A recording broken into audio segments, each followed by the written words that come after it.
Hello students, मैं संजीव मिश्रा अपने YouTube channel पर आप सभी का हार्दिक स्वागत करता हूं। आशा करता हूं आप सब स्वस्थ मस्त और अपनी पढ़ाई में पूरी तरह व्यस्त होंगे। प्रिय विद्यार्थियों, आज हम सब पढ़ेंगे पाठ 9 शब्दकोश, जिसकी लेखिका हैं डॉक्टर सरोज प्रकाश जी। प्रिय विद्यार्थियों, हम सब पढ़ रहे थे पाठ 9 शब्दकोश। शब्दकोश को मैंने बताया, आप इंग्लिश में डिक्शनरी कहते हैं, मराठी में विश्वकोश कहते हैं। जहाँ पे शब्दों का खजाना होता है उसे हम शब्दकोश कहते हैं, और इसकी लेखिका है डॉक्टर सरोज प्रकाश। अब तक हम लोगों ने यह पढ़ा कि सलील और नीलिमा दोनों पढ़ाई कर रहे थे। अचानक से सलील परेशान हो जाता है। उसे एक किताब पढ़ते समय, जो वह ग्रंथालय पुस्तकालय से लाया था, दो शब्दों के अर्थ नहीं मालूम पड़ते हैं, एक अभियान और दूसरा सुरसर। बहुत प्रयास करने पे भी उन्हें पता नहीं चलता कि इनका अर्थ क्या है। तब वे अपने घर के बगल में रहने वाले एक पत्रकार रामदास जी के पास जाते हैं और उनसे बातचीत करते हैं। रामदास जी उनको अपने घर में बैठाते हैं और साथ में ही बताते हैं, उनके आने का कारण पूछते हैं कि आखिर वे दोनों वहाँ पे क्यों आए हैं। तब वे दोनों उन्हें बताते हैं कि उनको कुछ शब्दों के अर्थ नहीं मालूम पड़ रहे हैं। कैसे मालूम पड़े, आप बता दीजिए। रामदास जी का कहना है कि मैं बता दूंगा तो वह सीमित होगा, इससे बढ़िया तुम शब्दकोश पढ़ो और शब्दकोश से ही तुम्हें सभी शब्दों के अर्थ मालूम हो जाएंगे। यहाँ तक हम लोगों ने पढ़ा हुआ है। अब कुछ एक शब्दों के परिचय को हम लोग जान लेते हैं। जैसे पड़ोसी, तो पड़ोसी का अर्थ क्या होता है? जो पड़ोस में रहता है उसे पड़ोसी कहा जाता है। और रामदास जी का परिचय जानते हैं। रामदास जी सलील और नीलिमा के पड़ोस में रहते हैं। जैसा कि यहाँ पे आया है, आपको संजाल आ सकता है, पड़ोस में रहते हैं और वे पेशे से पत्रकार भी हैं। वे नीलिमा और सलील को शब्दकोश पढ़ने के लिए देते हैं, और आगे आप पढ़ेंगे कि शब्दों का अर्थ भी बताने में सहायता करते हैं। यह भी जान लेते हैं कि सलील और नीलिमा कौन हैं। तो नीलिमा और सलील ये विद्यार्थी हैं, दोनों कुछ शब्दों का अर्थ जानना चाहते हैं, इसलिए वे दोनों अपने पड़ोसी रामदास जी के पास गए हुए हैं। आइए आगे बढ़ते हैं। तो रामदास जी उन दोनों को बताते हैं कि मैं शब्दों का अर्थ बताऊं, चाहूँ तो बता सकता हूँ, लेकिन बताऊंगा नहीं, इससे बढ़िया मैं तुम्हें शब्दकोश दे देता हूँ। सलील नीलिमा आश्चर्य से, शब्दकोश, यहाँ पे ये विस्मयादिबोधक चिन्ह हुआ। रामदास, हाँ क्यों, तुम्हें शब्दकोश नहीं मालूम? सलील, नहीं। तो यहाँ प्रश्न बना कि सलील और नीलिमा को इसके बारे में जानकारी नहीं है, तो वह शब्दकोश के बारे में जानकारी नहीं है। रामदास शब्दकोश उन्हें देते हुए, यह देखो, यह शब्दकोश है। सलील पन्ने पलट रहा है, नीलिमा झांक कर देख रही हैं।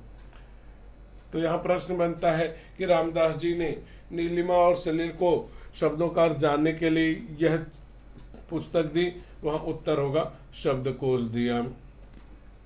रामदास, इसमें करीब 1.5 लाख शब्द हैं, कुछ शब्दकोश कम या अधिक शब्दों के भी होते हैं। तो फिर से यहाँ पे आपका प्रश्न बन गया कि रामदास के शब्दकोश में लगभग इतने शब्द हैं, तो वहाँ उत्तर होगा करीब 1.5 लाख के, 1,50,000 के आसपास। तो रामदास जी जब शब्दकोश सलील और नीलिमा को देते हैं तो उन्हें शब्दकोश क्या है उसके बारे में भी बताते हैं। दोनों उससे अनभिज्ञ हैं, अनजान हैं, और बड़े आश्चर्य के साथ शब्दकोश को देख रहे हैं। तब रामदास जी अपने शब्दकोश की विशेषता बताते हैं कि उसमें लगभग 1.5 लाख के करीब शब्द हैं, और दूसरे शब्दकोश भी होते हैं, उनमें कम या अधिक शब्द भी होते हैं। सलील, पर चाचा जी, इन 1.5 लाख शब्दों में से अपने शब्द कैसे ढूंढूं? क्या उन 2 शब्दों के लिए मुझे यह पूरी मोटी किताब पढ़नी होगी? बिल्कुल, एक विद्यार्थी में यह गुण होना चाहिए कि हम शब्दकोश को कैसे देखें, किस तरह से शब्दकोश में से शब्दों की खोज की जानी चाहिए, शब्दों के अर्थ खोजने चाहिए। रामदास जी उसके बारे में अब बता रहे हैं। रामदास हंसते हुए, नहीं बेटे नहीं, शब्द ढूंढना बहुत आसान है। अब मुझे बताओ, तुम्हें पूरी 12 खड़ी आती है ना? 12 खड़ी क्या होती है? कक्का किक्की कुक्कू केके कोका कंका चच्चा चिच्ची, ये जो आप पढ़ते हैं 12 खड़ी कहलाती हैं। नीलिमा, चाचा जी आप क्या हमारा मजाक उड़ा रहे हैं? 12 खड़ी तो हमने पहली कक्षा में सीखी थी। छोटा सा प्रश्न बना कि नीलिमा ने पहली कक्षा में इसके बारे में पढ़ा था, तो वहाँ पे उत्तर होगा 12 खड़ी के बारे में। तो 12 खड़ी मैंने बताई आपको कि है क्या। अब रामदास जी यहाँ पे बता रहे हैं और आपको भी यहाँ पे सीखना चाहिए कि शब्दकोश से शब्दों के अर्थ कैसे मालूम पड़े, डिक्शनरी से हम किस तरह से उसकी मीनिंग से देखें, साथ में उसके ग्रामर के बारे में भी जाने। रामदास, नहीं नीलिमा, मेरी बात तो समझो। शब्दकोश देखने के लिए वर्णमाला का क्रम और 12 खड़ी अच्छी तरह याद होनी चाहिए, क्योंकि इसमें इसी क्रम से शब्द दिए जाते हैं। अब देखिए यहाँ पे आया वर्णमाला। वर्णमाला के क्रम क्या है, वर्ग क्या है, वो मैं आपको बता दूं। जैसे वर्णमाला में आप जानते हैं क से लेकर के ज्ञ तक के अक्षर पाए जाते हैं, वहाँ पे वह वर्णमाला कहलाती है। अब उसमें शब्दों के क्रम होते हैं, जैसे क वर्ग होता है, च वर्ग होता है, ट वर्ग, त वर्ग और प वर्ग, ये 5 वर्ग माने जाते हैं। इसके बाद य से लेकर ज्ञ तक जो होते हैं वह वर्ग से बाहर होते हैं, उनका कोई वर्ग नहीं होता है। नहीं नीलिमा, मेरी बात तो समझो। शब्दकोश देखने के लिए वर्णमाला का क्रम और 12 खड़े अच्छी तरह याद होनी चाहिए। तो यहाँ प्रश्न बना आपका, शब्दकोश देखने के लिए यह अच्छी तरह याद होना चाहिए। 2 बॉक्स बन गए, तो एक हुआ वर्णमाला का क्रम और दूसरा 12 खड़ी। वर्णमाला का क्रम यानी किस अक्षर के बाद कौन सा अक्षर आने वाला है, कौन से अक्षर के बाद कौन सा अक्षर आएगा। जैसे हमको मान लीजिए कि म से देखना है, तो हमें कहाँ जाना पड़ेगा, हमें प वर्ग में प फ ब भ म, तो वहाँ पे हम उस क्रम में खोज सकते हैं। याद होना चाहिए, क्योंकि इसमें इसी क्रम से शब्द दिए जाते हैं। उदाहरण के लिए अ से शुरू होने वाले शब्द आ से शुरू होने वाले शब्दों से पहले आते हैं। तो सबसे पहले स्वर होते हैं, उसके बाद व्यंजन होते हैं। मतलब कि पहले आपका आएगा अ आ इ ई उ ऊ ए ऐ ओ औ अं अह री, ये खत्म हो जाएंगे इनसे शुरू होने वाले। जैसे आ से शुरू होने वाले जितने अक्षर हैं, फिर आ से, फिर ई से, इस तरह से खत्म हो जाएंगे। तो उसके बाद क से शुरू होंगे। पहले क से होगा, तो फिर उसके बाद दूसरा अक्षर भी क वाला होगा, तीसरा वाला भी अगर रहेगा तो क वाला होगा, फिर क के बाद ख आ जाएगा। इस तरह से उसमें शब्दों का क्रम होता है। तो वही बात यहाँ पे रामदास जी समझा रहे हैं कि अ से शुरू होने वाले शब्द आ से शुरू होने वाले शब्दों से पहले आते हैं। जैसे ख से पहले क आएगा, उसी तरह से शब्दकोश में उसका अरेंजमेंट होता है। इसलिए मैंने कहा कि वर्णमाला का क्रम तथा 12 खड़ी का ज्ञान पक्का होना चाहिए। अब यदि मैं कहूं कि आविष्कार शब्द का अर्थ ढूंढो, तो तुम कैसे ढूंढोगे? आविष्कार का अर्थ है खोज। सलील, खुशी से। मैं बताऊं चाचा जी, कोश में पहले आ से आरंभ होने वाले शब्दों का पन्ना निकालूंगा। क्यों? क्योंकि आविष्कार में पहला अक्षर क्या है? आ। तो आ को खोज लिया, उसके बाद फिर आ के आगे जो व्यंजन है उन्हें देखूंगा, और वह क्या है? वह है। वह पे गए, वह में वी वाले पे जाएंगे, फिर आधा श देखेंगे, फिर का देखेंगे, फिर र देखेंगे। इस तरह से एक एक अक्षर का वहाँ क्रम होता है, उसी तरह से आगे बढ़ेंगे। क च ट त प वर्ग के व्यंजनों से बने शब्दों के पन्ने पलटता जाऊंगा। अब क वर्ग में ध्यान रखिए, मैंने तभी बताया वर्ग क्या है, 5 वर्ग है।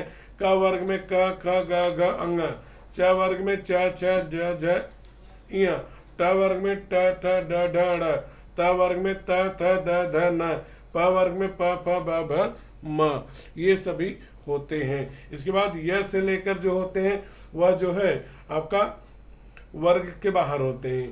तो ये वर्ग मैंने आपको बताया, बने शब्दों के पन्ने पलटता जाऊंगा। फिर य र ल छोड़कर व पर रुकूंगा।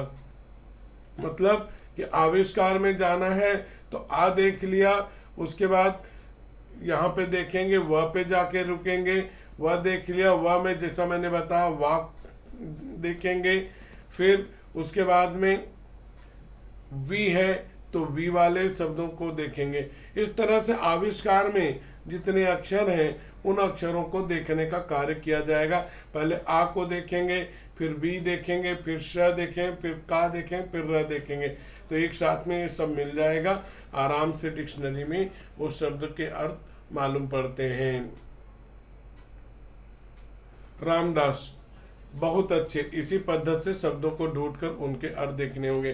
तो रामदास जब डिक्शनरी देते हैं तो वहाँ पे बताते हैं कि इसमें से खोजना बड़ा आसान है। 1.5 लाख शब्द भले ही हैं लेकिन आसानी से आप खोज सकते हैं। कारण वे बताते हैं खोजने का तरीका। अगर आपको व्यंजन आते हैं क से ज्ञ तक, साथ में ही अगर आपको स्वर पता है और साथ में ही 12 खड़ी आती हैं, तो आप आराम से शब्दों के अर्थ ढूंढ सकते हैं। इस तरह से होता है। ऊपर से ही देखेंगे तो ऊपर लिखा रहता है क वाले हैं, का वाले हैं, की वाले हैं, तो आराम से ढूंढ सकते हैं। आगे बढ़ते हैं। सलिल शब्दकोश देखते हुए, पर चाचा जी यहाँ प्रत्येक शब्द के बाद कोष्टक में कभी पुं, कभी स्त्री, कभी वी, कभी क्री, कभी संग आदि लिखा गया, इनका क्या अर्थ होता है? अब देखिए ना, पुं मतलब पुल्लिंग। अब जो शब्द दिया है वहां उसके आगे कोष्टक में लिखा रहता है पुं। पुं मतलब जो शब्द हुआ वह पुल्लिंग हो गया। अगर स्त्री लिखा है तो स्त्रीलिंग हो गया। अगर वी लिखा है तो वह विशेषण होगा। क्री लिखा है तो क्रिया हो जाएगा। संग लिखा है तो संज्ञा हो जाएगा। और इसी तरह अगर स लिखा है तो सर्वनाम हो जाएगा। तो इन शब्दों के ये अर्थ होते हैं। अब यहाँ पे आपका प्रश्न होता है, मैंने आपको शॉर्टकट में बता भी दिया। अब इनके जो है इसके लिए प्रश्न आ सकता है। शब्दकोश में संकेत शब्दों के संक्षिप्त रूप का विस्तृत रूप लिखिए। पुं का अर्थ आपको पुल्लिंग लिखना है, स्त्री का स्त्रीलिंग, वी का विशेषण, क्री का क्रिया, संग का संज्ञा लिखना है। इसके लिए कोश के आरंभ अर्थात शुरुआत में के पन्नों को पढ़ना पड़ेगा। तुम भाषा का व्याकरण तो जानते हो। सलिल हाँ, क्यों नहीं, व्याकरण तो हमें पढ़ाया गया है। रामदास व्याकरण जानना तो जरूरी है। कोश में दिए प्रत्येक भाषा का भेद क्या है, उसका लिंग क्या है, वह किस भाषा का शब्द है, इनको सांकेतिक शब्द के संक्षिप्त रूप में दिया जाता है।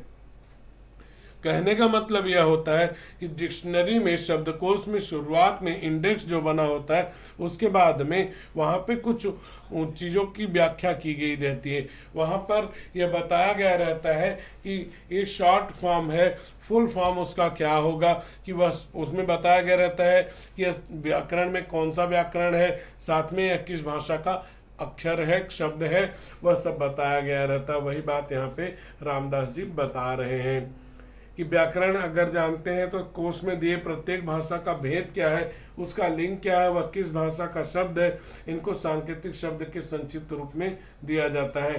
तो यहाँ पे प्रश्न आपका बनता है कि विश्वकोश में इन्हें संक्षिप्त रूप में दिया जाता है, सांकेतिक शब्द के संक्षिप्त रूप में दिया जाता है।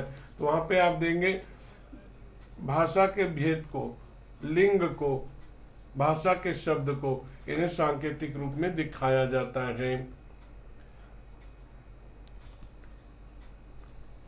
कोश के आरंभ में इनका विस्तार दिया जाता है। मतलब वहां पे लिखा रहे, जैसे यहाँ बताया गया पुन, पुन मतलब पुल्लिंग लिखा रहेगा, बताया जाएगा कि जहाँ पुन लिखा है उसको आप पुल्लिंग समझिए।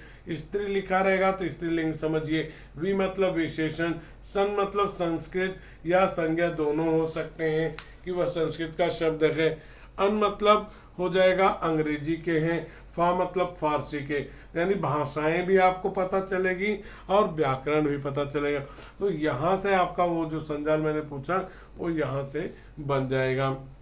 नीलिमा, हाँ, अब बात स्पष्ट हो गई। शब्दकोश के कारण केवल अर्थ ही नहीं, शब्द के स्वरूप का भी पता चलता है। यह तो गागर में सागर है। गागर में सागर होना मतलब कि कम शब्दों में अधिक वर्णन होना, उसे गागर में सागर होना, थोड़े में बहुत जानकारी मिलना। तो इस तरह से वास्तव में एक डिक्शनरी, एक शब्दकोश जो है वह गागर में सागर ही होती है, यानी थोड़े में बहुत कुछ दिया रहता है। ये सांकेतिक जो शब्द हैं ये हमें वहाँ पे शब्दों की पूरी जानकारी दे देती हैं कि कौन सा शब्द कैसे बना है, किस भाषा का है, उसका व्याकरण क्या है। सलील, पर चाचा जी यहाँ तो एक शब्द के अनेक अर्थ दिए गए, हम कौन सा अर्थ लें?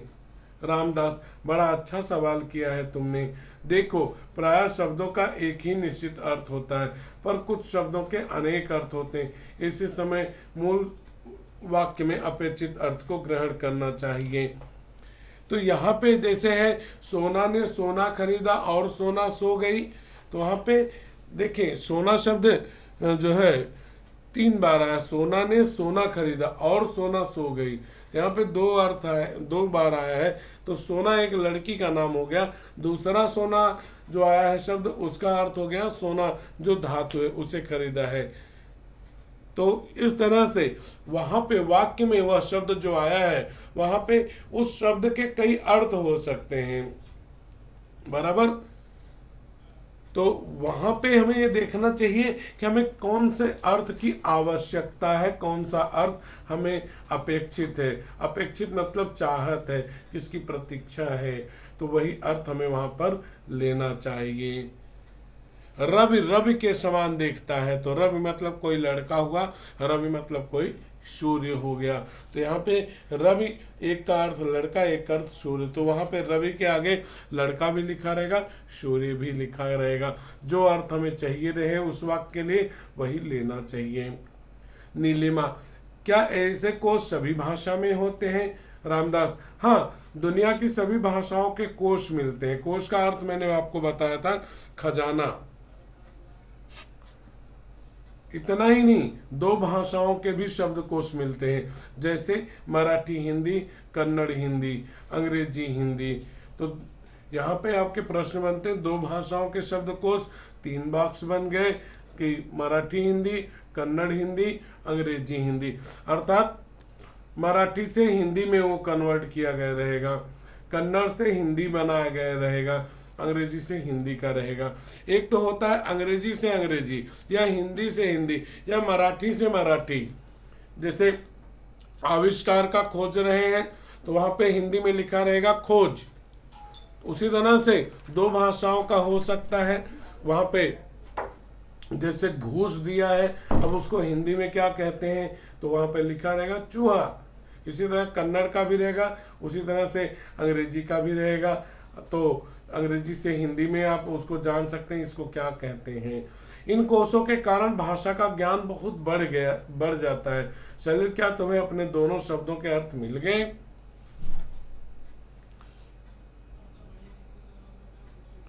तो यहाँ पे रामदास जी उन्हें समझाते हैं और बताते हैं कि शब्दकोश में केवल एक भाषा के शब्दों के अर्थ नहीं होते हैं, बल्कि 2 भाषाओं के शब्दों के अर्थ भी हुआ करते हैं। तो यहाँ प्रश्न आपका बनता है, अनेक अर्थ वाले शब्दों के अर्थ में से हमें कौन सा अर्थ लेना चाहिए, इसकी जानकारी कैसे पता चलेगी? तो वहां पे उत्तर में यही है कि शब्दों का एक निश्चित अर्थ होता है, पर कुछ शब्दों के अनेक अर्थ होते हैं, इसलिए हमें जो वाक्य के अनुसार अपेक्षित अर्थ है उसे ही ग्रहण करना चाहिए। सलील, हाँ, मैंने उन्हें ढूंढ लिया है, बाजी मार ली मैंने।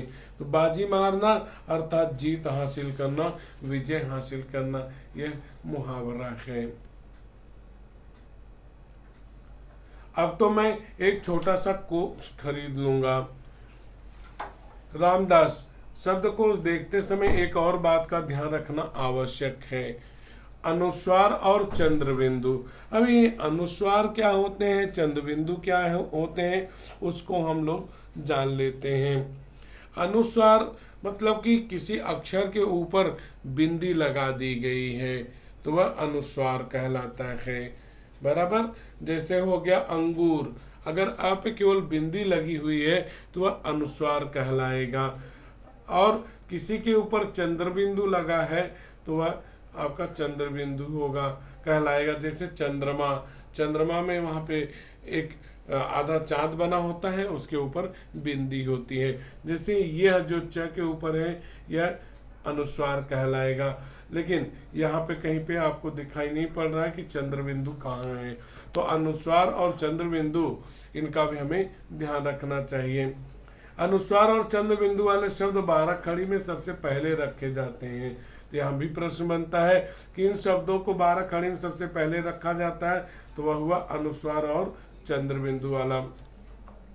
इसके बाद विसर्ग वाले शब्द। विसर्ग में क्या होता है?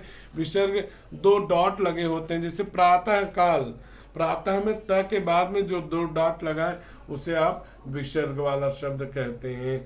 तो विसर्ग वाले शब्दों का क्रम होता है, मध्य में संयुक्ताक्षर के शब्द भी होते हैं। तो यहाँ पे आपका संजाल भी बन जाता है कि शब्दकोश देखते समय हमें इन बातों का ध्यान रखना चाहिए। तो वहाँ पे होगा कि अनुस्वार और चंद्र बिंदु वाले शब्द 12 खड़ी में सबसे पहले रखे जाते हैं। एक यहाँ पे पहला हो जाएगा, दूसरे में होगा, उसके बाद विसर्ग वाले शब्दों का क्रम आता है, बाद में संयुक्ताक्षर के शब्द आते हैं। संयुक्ताक्षर क्या होता है वह हम लोग जान लेते हैं। 2 अक्षरों को मिलाकर जो शब्द बनते हैं उन्हें संयुक्ताक्षर कहते हैं। जैसे यहाँ पे देखेंगे, संयुक्ताक्षर में ही संयुक्त एक अक्षर हो गया और अक्षर दूसरा हो गया, यह संयुक्ताक्षर है। आधा का और त जो हो गया, यहाँ पे आधा का और त मिलके जो है संयुक्ताक्षर बनते हैं। जहाँ जहाँ आधे अक्षर मिलते हैं पूरा बनता है वह संयुक्ताक्षर कहलाता है। तो इस तरह से 2 अक्षर, जैसे रक्त हो गया तो वहाँ पे आधा का और त मिलके वहाँ पे आधा का आधा का और त मिलके रक्त एक शब्द बना रहे। तो जहाँ अक्षर आधे होते हैं उन्हें संयुक्ताक्षर कहा जाता है। संयुक्त मतलब होता है जुड़ा हुआ, 2 अक्षर मिलकर एक शब्द का निर्माण करते हैं, 2 या 2 से अधिक। सलील, मैं भी पिताजी से कहूंगा कि वे मेरे लिए एक शब्दकोश ले आए। तो यहाँ पे छोटा सा प्रश्न बना, प्रश्न यही बना कि सलील अपने पिताजी से यह लाने के लिए कहेगा, उत्तर हो जाएगा शब्दकोश। रामदास की ओर देखकर, आज आपके कारण हमें शब्दकोश के बारे में जानकारी मिली, धन्यवाद। रामदास, बच्चों एक और बात जान लो कि पुस्तक स्वरूपी शब्दकोश के अलावा आजकल ई बुक में भी शब्दकोश उपलब्ध हो रहे हैं। तो यहाँ पे तुम अंतरजाल द्वारा भी शब्दकोश में शब्दों के अर्थ जान सकते हो। अंतरजाल यानी वेबसाइट, यानी गूगल क्रोम वगैरह पे जाके भी हम शब्दों के अर्थ जान लेते हैं। बहुत ही आसान होता है और आराम से आप देख सकते हैं। मैं अभी आपको ऑनलाइन भी दिखाई देता हूँ, आप आराम से देख लेंगे। साथ ही ई बुक भी आती है। ई बुक क्या है कि जैसे कोई ऐप होता है उसमें आप देख सकते हैं, ई ऐप को डाउनलोड कर लेंगे, आराम से उसमें किसी भी शब्द का अर्थ खोज सकते हैं। तो वह ई बुक कहलाती है। यानी आपको किताब को लेकर घूमना नहीं है, आपके बुक मोबाइल में ही वह मौजूद रहेगी। ई मतलब इंटरनेट हो गया, इंटरनेट पे वो बुक अपलोड की गई रहती है पीडीएफ फॉर्म में, वहाँ से आप डिक्शनरी को खोजना आप आराम से देख सकते हैं। यहाँ पे छोटा सा प्रश्न आपका बनता है कि पुस्तक स्वरूपी शब्दकोश के अलावा और कौन कौन से शब्दकोश उपलब्ध है। तो वह होता है ई बुक शब्दकोश उपलब्ध होता है, साथ में ही अंतर्जाल के द्वारा शब्दकोश से शब्दों के अर्थ जाने जा सकते हैं। सलील, नीलिमा, अच्छा चाचा जी अब हम चलते हैं, बहुत बहुत धन्यवाद। तो यहाँ पे हम लोगों ने जाना समझा कि कैसे जो है शब्दों के अर्थ हम जान सकते हैं। तो विश्वकोश, शब्दकोश, डिक्शनरी के बारे में हमने जाना। अब मैं आपको बता रहा हूँ कि कैसे आप जाके इंटरनेट पे अंतर्जाल से शब्दकोश को ढूंढ सकते हैं। आइए मैं आपको खोजने का तरीका सिखाई देता हूँ। आप बहुत आराम से खोज सकते हैं और जान सकते हैं। अब देखेंगे तो यहाँ पे मैं क्रोम पे जा रहा हूँ अपने, यहाँ पे क्रोम पे आप चले जाइए, आपको जो भी खोजना है क्रोम पे आपको मिल जाएगा आराम से, क्योंकि नेट अभी चालू किया तभी मिल रहा है। अब देखिए यहाँ पे आपको ये भाग दिखाई पड़ता है।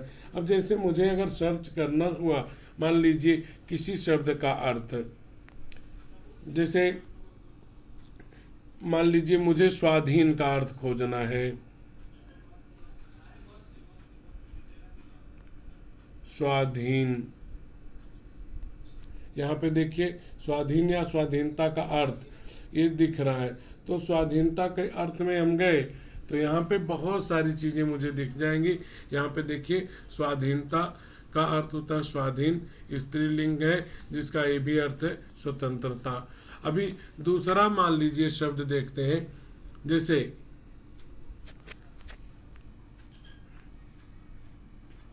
मुझे खोजना है, मान लीजिए कि यह शब्द है ग्रंथालय, तो मैंने टाइप किया,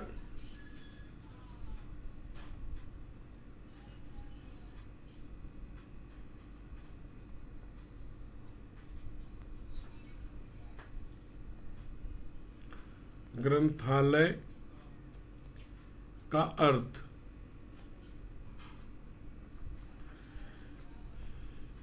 और इसको सर्च पे डाल दिया। अब एक ग्रंथालय का अर्थ पुस्तकालय आ गया। और भी जानना है तो आगे देखिए बहुत सारे हैं, उनमें से हम खोज सकते हैं। जैसे हिंदी टू dictionary.com, इसमें बहुत अच्छा मिलता है। आप इस पे जाएंगे तो यहाँ पे फिर से आपको सर्चिंग के लिए देगा, आप यहाँ पे डाल दीजिए ग्रंथालय,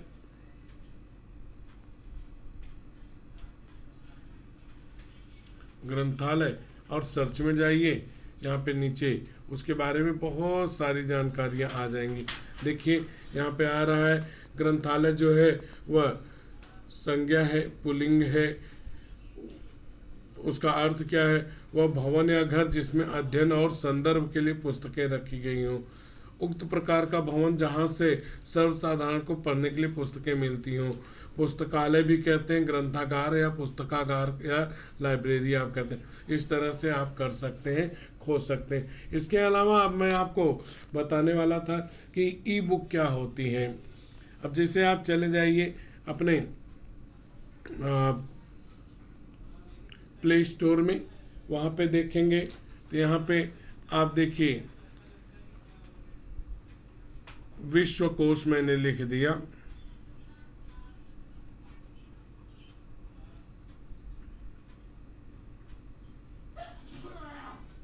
जैसे मराठी का या हिंदी का चाहिए मुझे, विश्वकोश हिंदी, सर्च किया, कोई ऐप होगा। अब मराठी के बहुत सारे दिख रहे हैं, ये देखिए हिंदी डिक्शनरी आपको मिल गई। आप इस पे जाके आप इसको इंस्टॉल करके आप वहाँ पे शब्दों के अर्थ आराम से देख सकते हैं। तो निश्चित तौर पे आपको आज का मेरा पढ़ाना अच्छा लगा होगा, आप सभी को पसंद भी आया होगा। अगर आपको अच्छा लगा तो कमेंट बॉक्स में जाके कमेंट ज़रूर कीजिएगा। बच्चों, अगर आपको मेरा पढ़ाना अच्छा लगा तो वीडियो को लाइक कीजिए, चैनल को सब्सक्राइब कीजिए और वीडियो शेयर कीजिए तथा कमेंट बॉक्स में कमेंट कीजिए कि आपको मेरा पढ़ाना कैसा लगा।